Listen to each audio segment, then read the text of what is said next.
When David and Guillaume got back in touch about making Detroit, I wasn't terribly surprised they decided to make it because the fan response was so intense. So it makes sense that they would choose to do that after the enthusiasm. It was a challenge, and it was just an interesting thing to get my head around how to approach this character now as a different, much older person, and whether or not she had changed. And I'm very happy to say that with Detroit, I've had the opportunity to see Kara grow so much more than I ever expected. You do the housework, the washing, you cook the meals, and you take care of... God damn it, where the fuck's the rat gone now? Alice! Alice! I mean, she starts out essentially how she does in Kara in a very, not robotic, but, you know, android, other way, and getting to take this journey where she becomes more and more human as it goes on. You know, and as an actor, that's a wonderful exploration in every way, whether it's how she sits, her posture, how her voice changes, how emotions change, and how much emotion is based on things like empathy and social experience. And so having, you know, as much material as I got with David to have this huge, nuanced arc was really incredible. Why couldn't we just be happy? This experience has been quite different than the experiences I've had shooting film or TV or doing theater work. I have 83 dots on my face and a really flattering black wetsuit type thing, and you're jumping around with props, and it's kind of like being a 10-year-old imaginative kid, which is fun. There's 80 cameras around us. It's already lit. So we just shoot and shoot and shoot and shoot and shoot. There's no change of sets, there's no hair and makeup, there's no wardrobe, so we move really fast, and we'll go through about 35 pages in a day. Working in TV or film, we'll probably do 6 pages a day. It's kind of acting boot camp. It's like working out constantly. I mean, you're doing this thing, and then you got to do something that's completely other back to back to back. And so that kind of process of working is very challenging, but it's also very exciting because you just have to keep coming up with new ideas, and your head goes all over the place because you're trying to keep track of basically 4 different storylines for each different response. You shot that girl, for fuck's sake. It was a machine that looked like a girl. Yeah, I know what I should have done. I just told you I couldn't. All right, I'm sorry.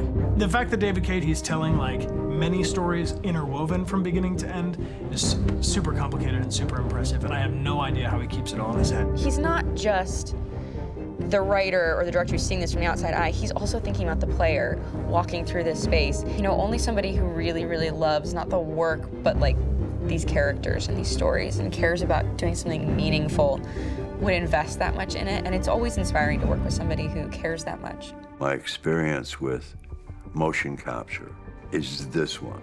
And I found it sort of terrifying in a way, because they said the computer's gonna build you. But then, as we got into it, I realized all the elements of it were still artistic. I just dipped into a really brilliant setup here. I've never seen anything like it. And this won't turn me into a product because I was playing a character.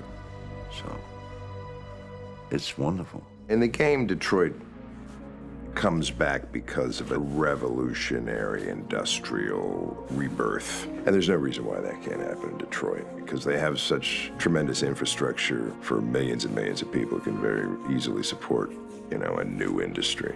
The city is really strong and resilient, but the city has also been through so much. You see the damage. But it takes that time of kind of rebuilding and reinvesting into the city that I think is happening slowly but surely. The potential of Detroit as a city is something that this game does a lot of justice to, because it would be easy to look at Detroit as some place that used to be, and that's not the case. This game provokes a lot of conversation and reflection on our potential near-future engagement with machines. That's what we are to them.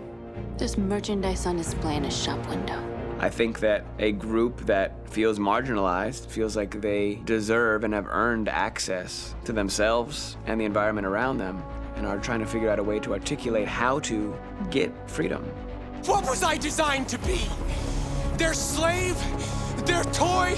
It plays with your comfort levels. You think that this is fine, you're comfortable with it, until something blurs the line and throws you off, and now Do I feel differently about whether this should be allowed? Should it be banned? Should it be encouraged? You're gonna ruin our lives, and for what?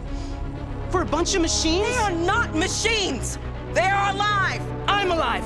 You're alive! They're nothing!